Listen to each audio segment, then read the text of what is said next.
பண்டைய நகர் மக்கள் அனைவருக்கும் வணக்கம். ஸோ இன்றைக்கி எந்த ரோட்டில் போய்கிட்டு இருக்கோம் பார்த்திங்கன்னா, நம்ம விருதுநகரில் இருந்து சிவகாசி செல்லக்கூடிய ஒரு முக்கியமான மெயின் ரோட்டில் தான் பயணம் பண்ணிக்கிட்டு இருக்கோம்.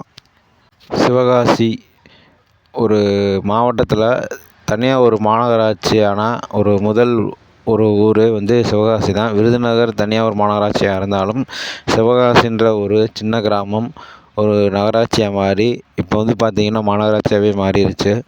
அவ்வளோ ஒரு தொழில் இருக்கிற ஒரு இடம். அப்படிப்பட்ட ஊருக்கு சாலை வசதி பார்த்திங்கன்னா கொஞ்சம் சுமாராகவே இருந்தது. சிங்கிள் ரோடாக இருந்தது பல காலமாக.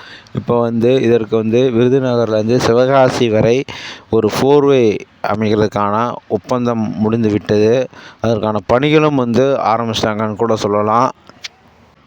விருதுநகரில் இருந்து சிவகாசி அவுட்டர் ரிங் ரோடு அப்படின்னு சொல்லிட்டு 33 கிலோமீட்டர் தொலைவுக்கு 120 கோடி செலவில் இந்த 4-வே வேலைகள் இப்போ தொடங்க ஆரம்பித்து விட்டது. முதல் கட்டமாக பார்த்திங்கன்னா பாலங்களை அகலப்படுத்திக்கிட்டு இருக்காங்க. பாலங்களை அகலப்படுத்திட்டு அதுக்கப்புறம் சின்ன சின்ன கிராமங்கள் வழியாக போகிறதுக்கு அந்த ஓவர் பிரிட்ஜ் அந்த சப்வே மாதிரி போட்டு பாலத்தை அமைச்சிக்கிட்டு இருக்கிறதுக்கு ஃபஸ்ட்டு வேலைகள் நடந்துக்கிட்டு இருக்கு. சாலை விரிவாக்க பணிகளும் நடந்துக்கிட்டு தான் இருக்கிறது. ஆனால் கொஞ்சம் ஸ்லோவாக இருக்குது.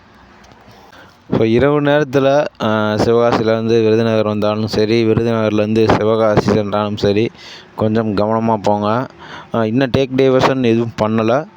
பட் அந்த பாலம் வேலைகளும் 4-வே வேலைகளும் நடந்துக்கிட்டு இருக்கனால சின்ன சின்ன அந்த டைவர்ஷன் மாதிரி, அதாவது அந்த எச்சரிக்கை பலகைகள் வச்சுருக்காங்க. அவனுக்குள்ளே பார்த்து போங்க.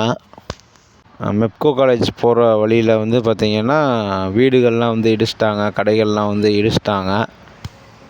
ஸோ இனி சிவகாசிக்கு போகிறதுக்கு ரொம்ப ஈஸியாகிடும். சிங்கிள் ரோடாக இருந்தது, இப்போ 4-வே மாற்றிக்கிட்டு இருக்காங்க. இந்த சாலையை பற்றி மேலும் நம்ம சேனலில் அடுத்தடுத்து வீடியோ அப்டேட் கொடுத்துக்கிட்டே இருப்போம். மீண்டும் மற்றும் ஒரு நல்ல வீடியோவில் நான் உங்களை சந்திக்கிறேன். நன்றி.